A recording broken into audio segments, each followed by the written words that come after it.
یہ جتنے دنیا جہان کے ذاکر ہیں ان سارے ذاکروں سے۔ سامعین حضرات، آپ نے توصیف الرحمن صاحب کو سنا، یہ کہہ رہے ہیں کہ دنیا جہان میں جتنے بھی ذاکر ہیں سب کے سب یزید کی برابر نہیں ہو سکتے ہیں۔ یعنی مسلمانوں یہ کہنا چاہ رہے ہیں کہ دنیا جہان میں جتنے بھی اللہ کا ذکر کرنے والے ہیں سب کے سب یزید کی برابر نہیں ہو سکتے۔ دیکھیے مسلمانوں، یہ یزید پلید کی کس طرح تعریف کر رہے ہیں، کس طرح یزید پلید کی بڑائی کر رہے ہیں۔ وہ یزید پلید جس نے امام حسین ابن علی پر بے وجہ کوفہ میں دھوکے سے بلوا کر ظلم کروایا، وہ یزید پلید جس نے امام حسین کے بچوں کو کربلا میں 3 دن بھوکا پیاسا رکھا، وہ یزید پلید جس نے 6 ماہ کے حضرت علی اصغر پر بھی ظلم کروایا، وہ یزید مسلمانوں جس نے امام حسین پر ظلم کرنے کی انتہا کر دی تھی، وہ یزید مسلمانوں جس نے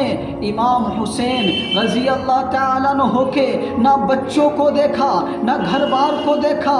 ظلم پہ ظلم کرواتا رہا اور اپنے لشکر سے کہہ دیا اگر حسین بیعت کر لیں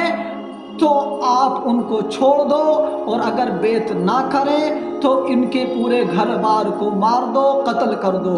اس یزید پلید کی یہ توصیف الرحمن صاحب بڑا ہی کر رہے ہیں، کس طرح تعریف کر رہے ہیں۔ مسلمانوں یاد رکھو، امام حسین ابن علی کی وہ مبارک ذات ہے جن کو پیارے آقا مصطفیٰ صلی اللہ تعالی علیہ وسلم بوسہ دیا کرتے تھے۔ حسین ابن علی کی وہ مبارک ذات ہے جن کے پوشاک حضرت جبرائیل علیہ السلام جنت سے لایا کرتے تھے۔ حسین ابن علی کی وہ مبارک ذات ہے جن کے بارے میں مصطفیٰ نے فرمایا الحسین منی وانا من الحسین، حسین مجھ سے ہے اور میں حسین سے ہوں۔ وہ حسین ابن علی جن کے بارے میں مصطفیٰ نے فرمایا